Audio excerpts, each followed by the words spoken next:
السلام علیکم ورحمۃ اللہ وبرکاتہ۔ میرے پیارے اسلامی بھائیوں اور اسلامی بہنوں، امید کرتا ہوں کہ آپ سب ٹھیک ہوں گے۔ پیارے دوستو، آج ایک بار پھر میں آپ کی خدمت میں کچھ مزید گھریلو ٹوٹکے لے کر حاضر ہوا ہوں۔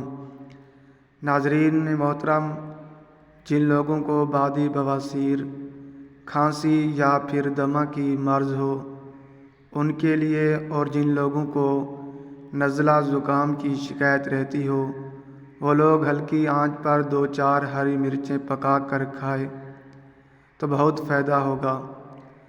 دوستو، جن لوگوں کے بال بہت زیادہ گرتے ہوں ان کے لیے یہ نسخہ بہت نایاب ہے۔ کلونجی کا تیل اور ادرک کا پانی ہم وزن لے کر روزانہ اپنے بالوں میں صبح شام لگانے سے بال گرنا بند ہو جائیں گے اور نئے بال اگنا شروع ہو جائیں گے انشاءاللہ الکریم۔